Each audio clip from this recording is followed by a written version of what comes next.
Good evening. Thank you for joining us for another virtual town hall. Today is Wednesday, September 30th.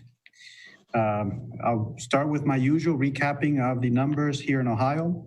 As of today, in the state of Ohio, we're at 153,987 cases with 1,561 cases in the county. And in Yellow Springs, we're happy to report that we remain at one active case in the village. This is as of today.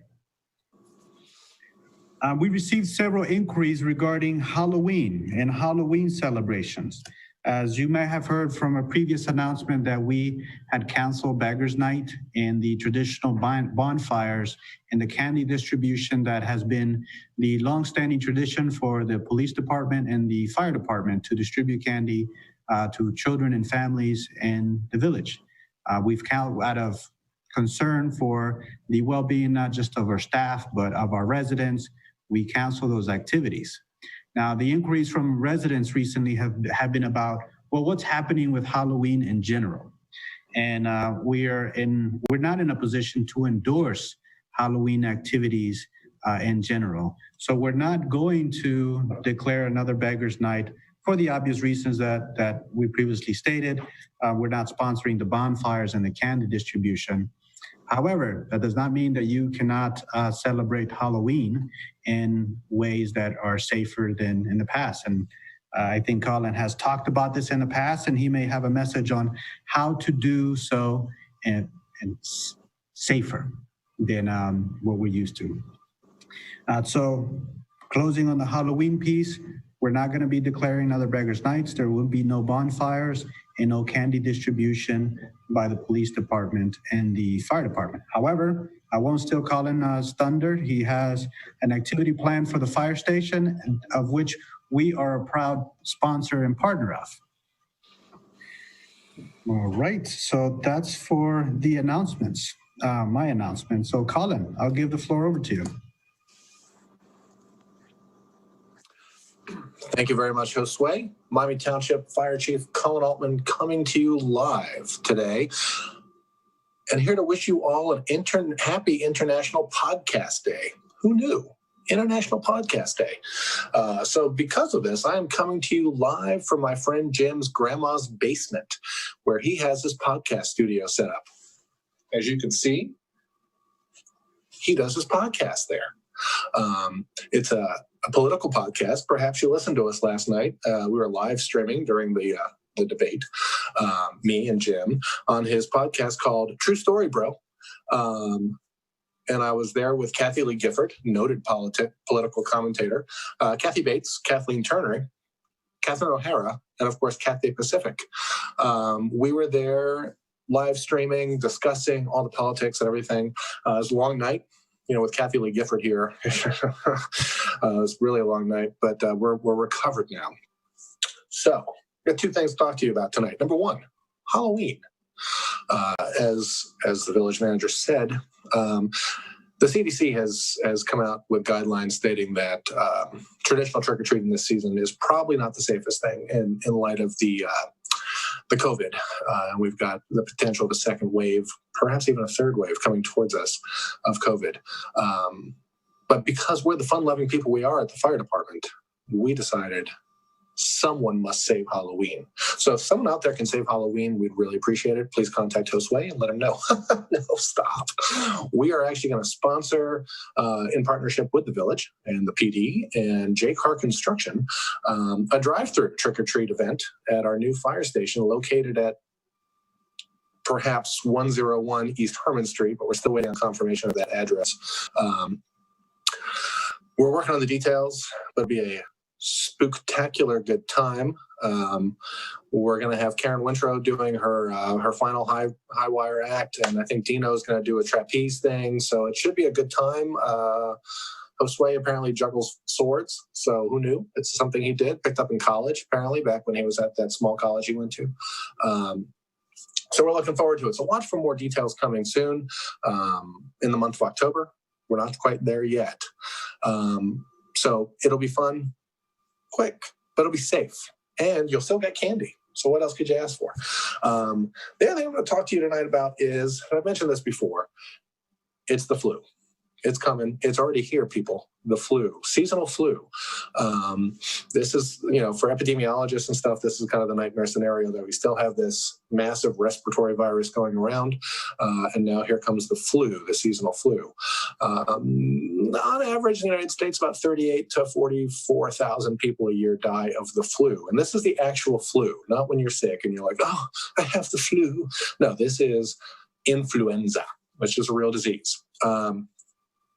The problem that exists is that if you don't get your vaccine this season, you're not protected against this season's projected flus, and you can get sick, and you can have to go to the hospital, and you can help overwhelm our emergency rooms and our inpatient units. And already we're starting to see that regionally between our different health systems, that they're starting to have increases in capacity and decreases in bed availability.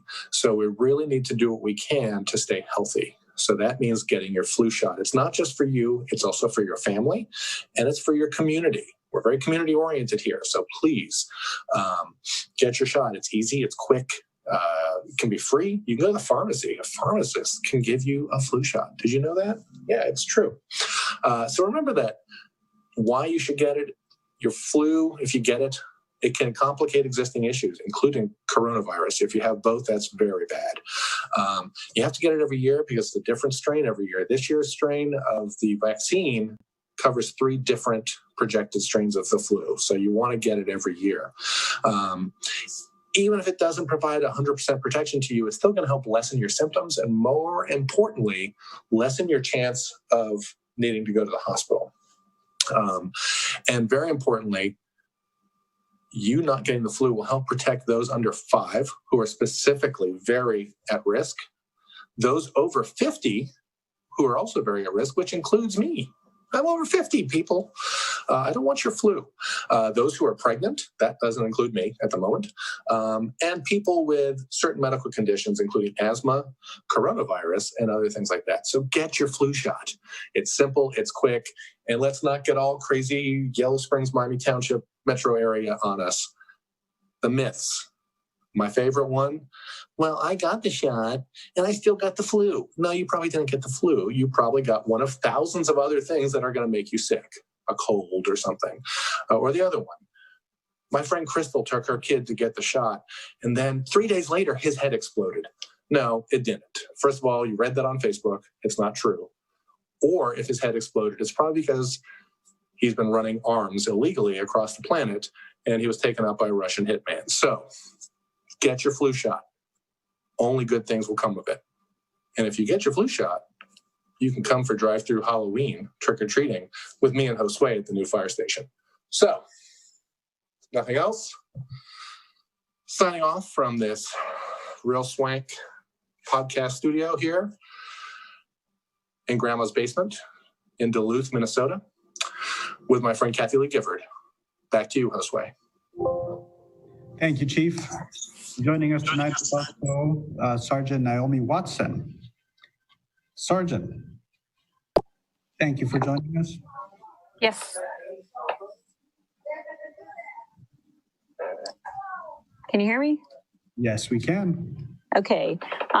Regarding Halloween, again, the police department will not be driving around.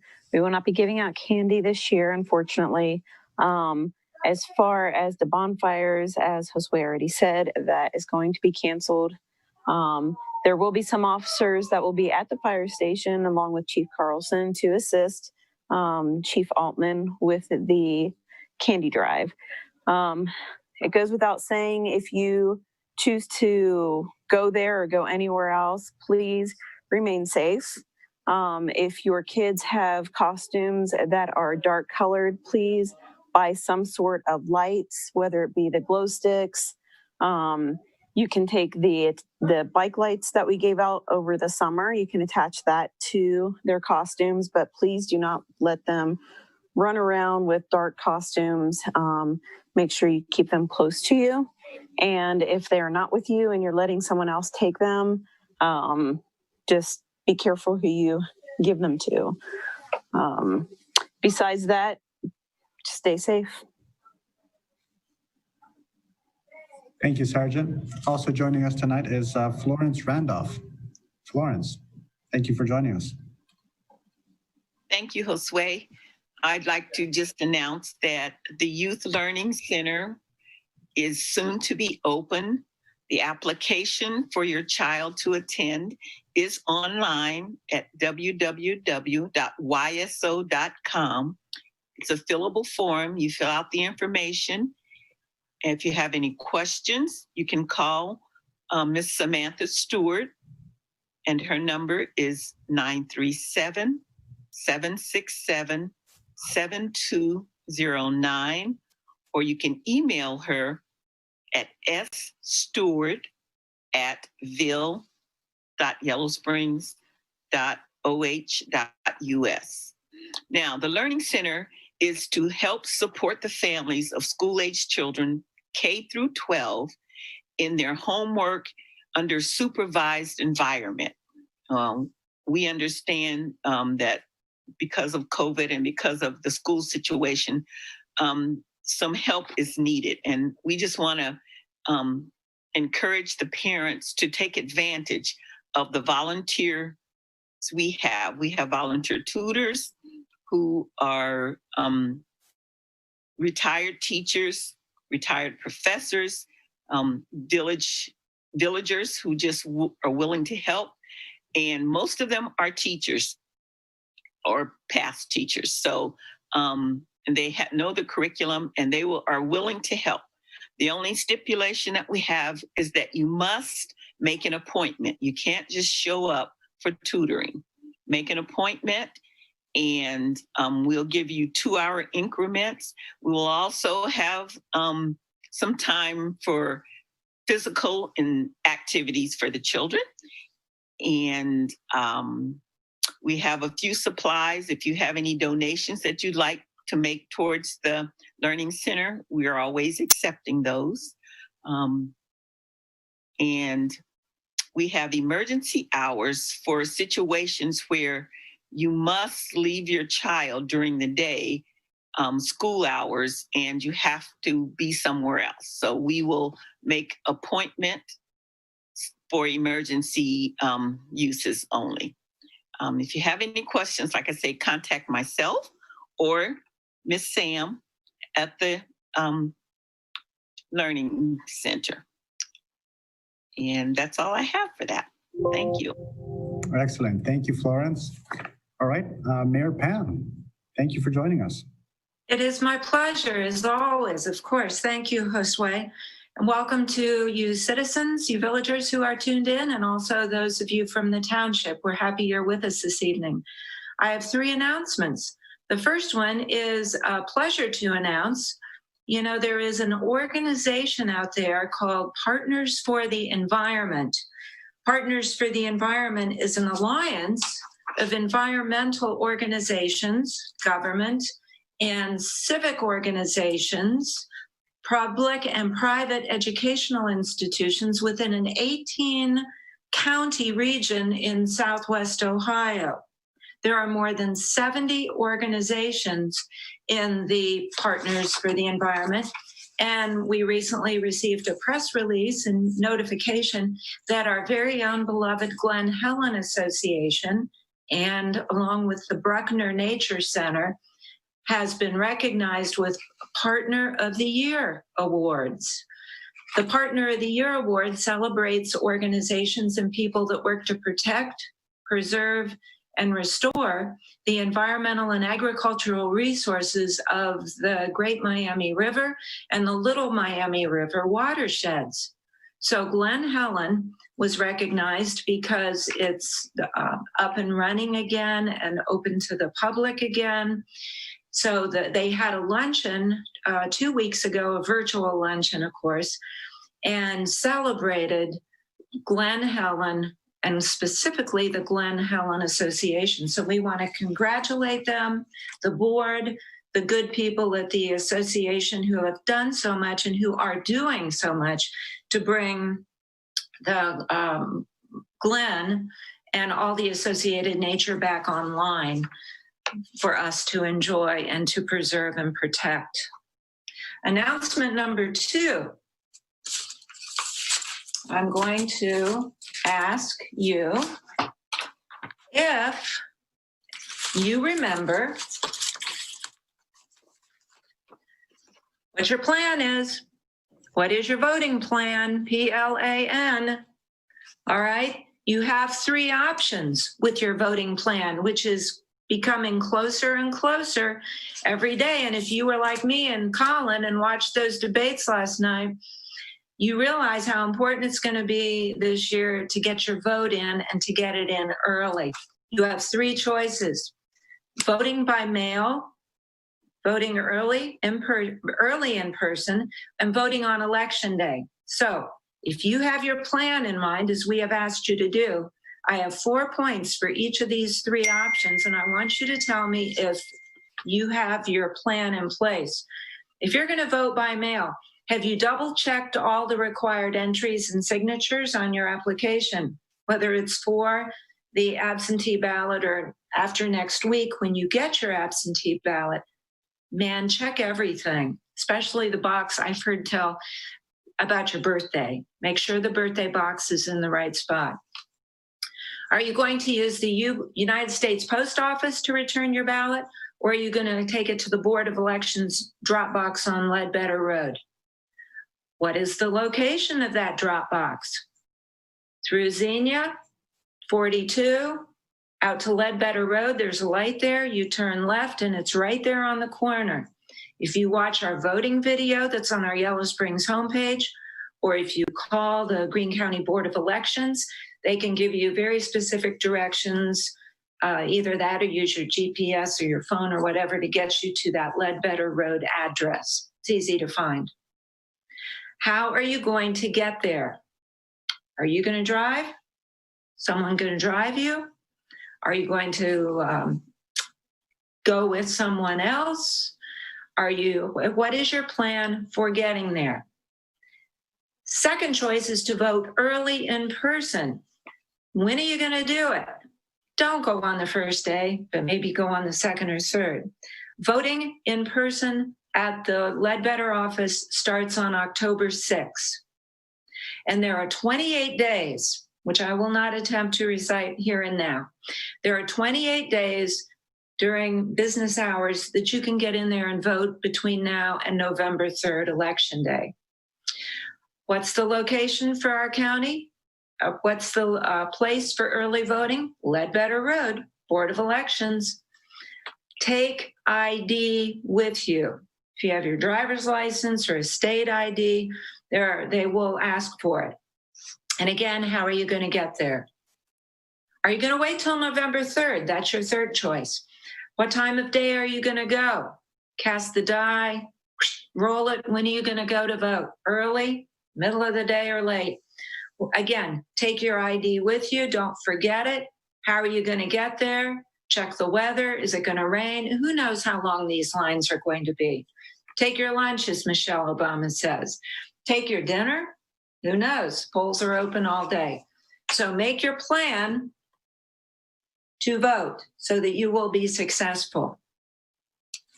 The third announcement I have tonight has to do with something I received in the mail this week. And when I opened it up, it was my letter from the Greene County Auditor, David Graham. This was my reappraisal of my property, which I get every 6 years for my house and the lot that is next to my house. So bundled together, that was quite a big chunk of change that my appraisal went up. And the reason I'm bringing this up tonight is that I was approached by at least 5 citizens of Yellow Springs going, Mayor Pam, what the heck? Well, this is something that happens normally every 6 years. We have to keep pace, or I should say the county, Greene County, David Graham being the Greene County Auditor, they have to keep pace with the expected needs of our finances to do all those things that taxes, countywide taxes, take care of. So I wanted to kick this back to Josue. I know many people in the village were going to call the auditor on Monday or Tuesday. And I know that there were a lot of things on social media regarding this increase in our assessments. Again, happens every 6 years. So Josue, as a very responsible village manager, did some homework and has some information to share with you. So I'm going to kick this back to Josue now because I felt, and he agrees, that, and was already planning to talk with villagers about this. So Josue, back to you. Thank you so much, Mayor Pam. And I too have heard the concerns, and I hear you. You have every reason to be concerned, and we are going to work through this, ensuring that you're getting the information that you need so you understand what is happening with the appraisal. So I have a few notes. I have a few things to say. We also have a video that we'll play. It's a short video, and it's from the Greene County Auditor's website. It talks about home valuation. And I also want to share what's ahead for us. We're inviting David Graham to a council meeting. We plan to have him on the 19th. We hope that he is able to clear his schedule and make it, so you can talk about home valuations, what goes into it, and answer any questions that you or residents and council members may have during that presentation.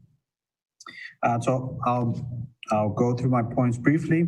As you know, this reappraisal process is to acquire property data. What goes into it, the software that is used to appraise the property value, it calculates probable sales of each property, which is also known as the appraised value. This appraised value is then compared to actual sales to determine accuracy and if any adjustments are needed. You do not pay real estate taxes on the appraised value. You pay taxes on the assessed value, which is 35% of the appraised value.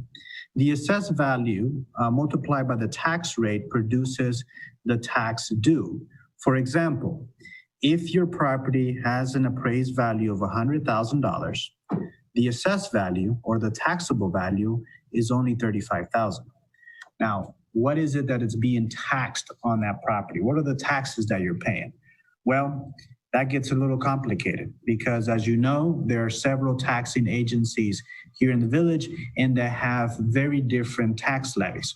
We have the inside millage, we have a fixed sum levy, we've got bond levy, and we got fixed rate levies. And who gets all these different tax levies? Well, you got the county, the township, fire and EMS, you've got the school district, and the school has several different levies, and you've got the village, and that's us. So we get a fixed rate levy. And I'm going to talk about a little bit about the fixed rate levy because it is also an issue on the ballot. This is issue 5 on the ballot in the upcoming election where we're asking for a renewal. This is not a new tax increase. This is a renewal. So there's no tax increase.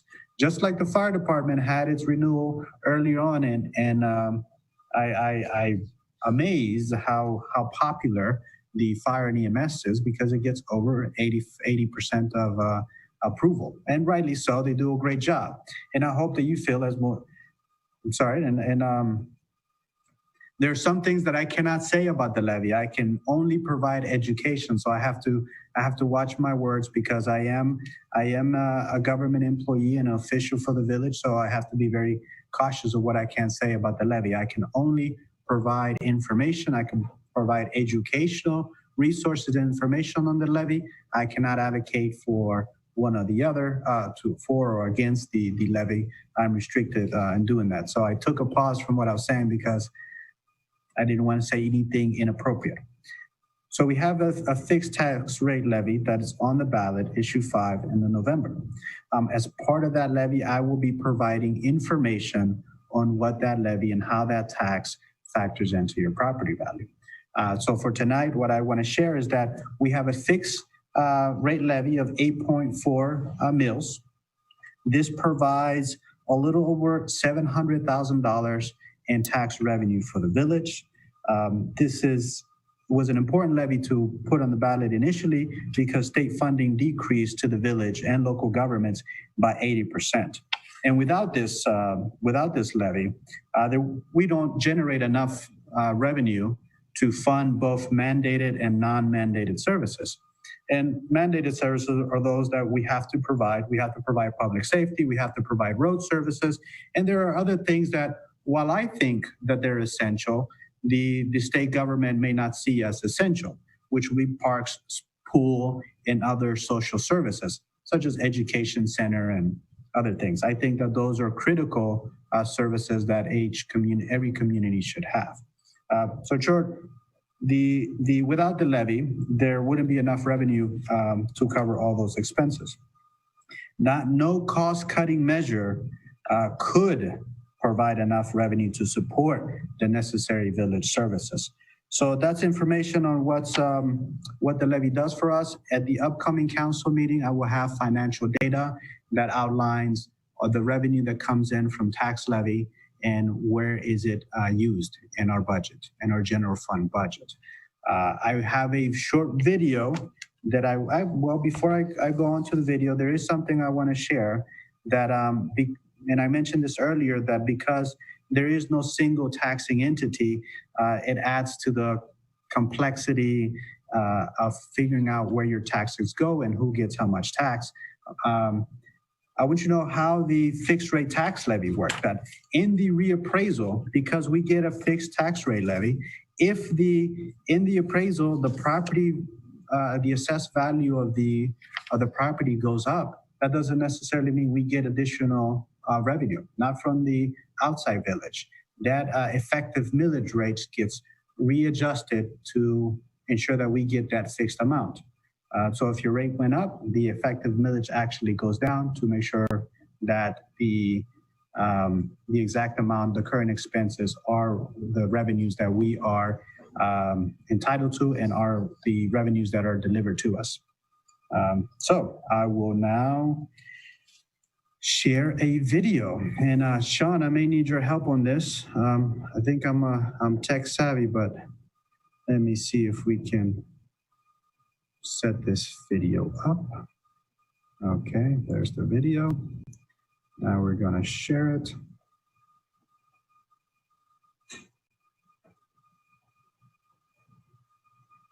All right, I gotta share computer sound as I do this. And there it is.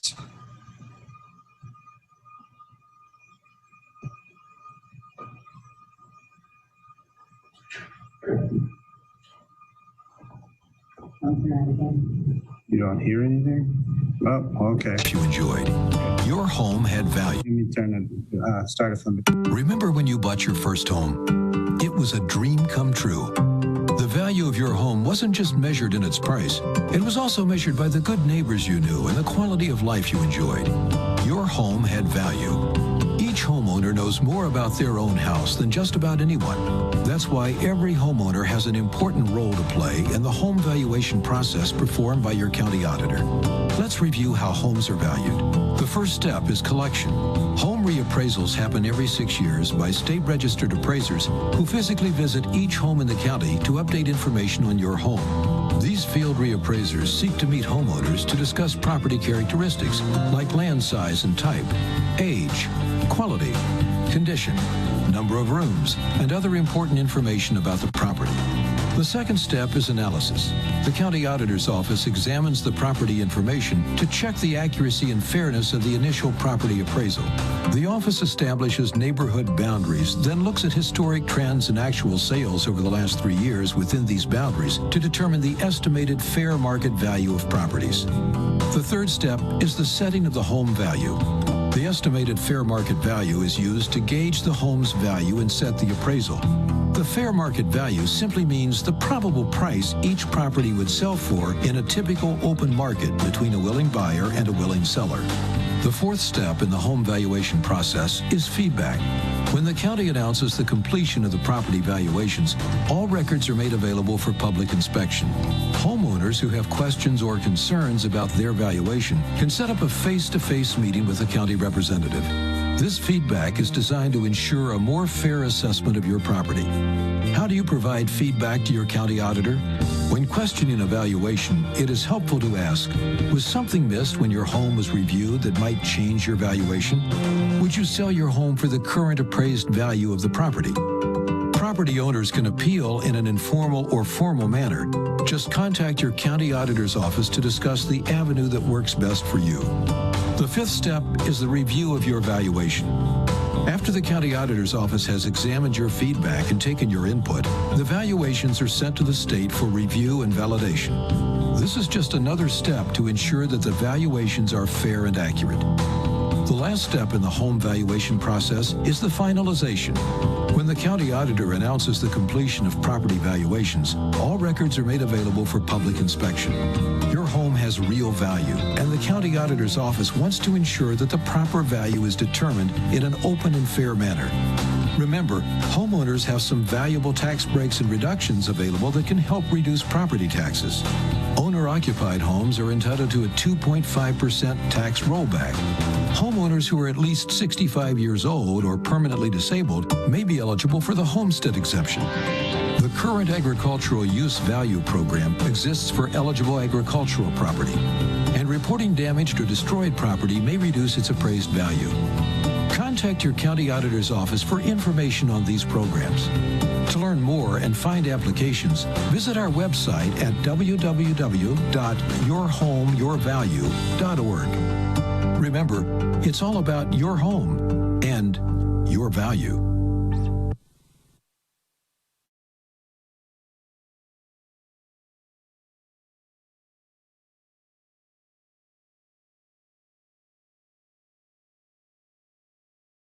And we are back.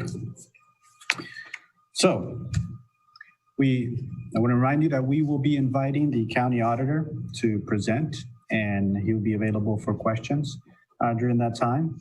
But as you can see from the video, that you have several options to engage the county auditor yourself about the appraised value of your property and what are your options if you're eligible for one of those discounts, such as the owner-occupied rollback and the homestead deductions.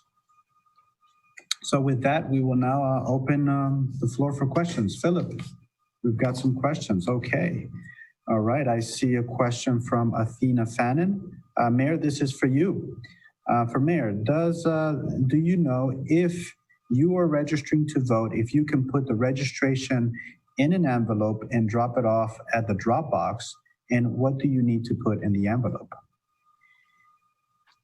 Yes, that Board of Elections drop box, in my opinion, would be just fine for putting voter registration enclosed on the front of the envelope and putting your registration form in there. Or, Athena, I think you know that you can also fill that out online by visiting vote, capital V, Ohio, capital O.gov.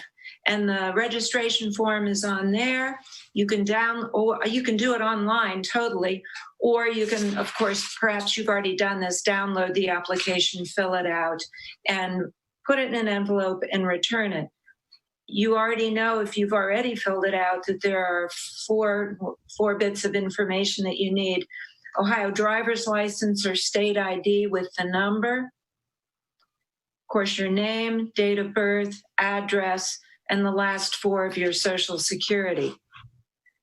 If it were me, I would call, and by the way, this has to be done by October 5th. 5.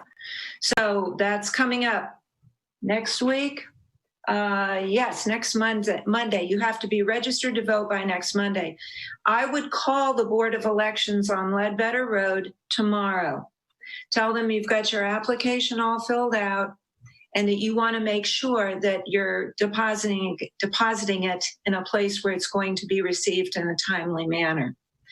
I would make sure that if you're not going to do it online, that is the procedure that is followed. Okay? I hope that answers your question. Thank you, Mayor Pam. You're welcome. All right. We have a question from Susan Miller. What happened to the Be Kind signs downtown? I would have to look into that, Susan Miller. I do know of the banner, the Be Kind banner and the Mask On banner. As you know, we've proudly are displaying the Black Lives Matter or Rosenia Avenue, and we took the Be Kind and Mask On banner off that over Xenia Avenue and replaced it with the Black Lives Matter movement banner. So I know that what happened to that sign. With the other yard signs that are throughout the downtown area, I'll have to check. I do know that some signs on Dayton Street went missing. They were purposely removed by some are unknown individuals to us. We were able to trace some of the stolen signs and recover some. But I'll have to check if there are any other ones that are missing, that have gone missing, that I don't know about. So we'll report back. More questions, Philip? Okay. All right. We have one more question. Okay. Again, from Athena Fannin. The Learning Center is in person. What are the precautions being taken? I would let Florence jump in. I can assure you, Athena, like we did with the pool, security and safety is of utmost importance to us. And so we are doing all that we can to ensure that we're providing a safe environment for anyone that participates in our program. As I previously reported, we are upgrading the HVAC system in the building.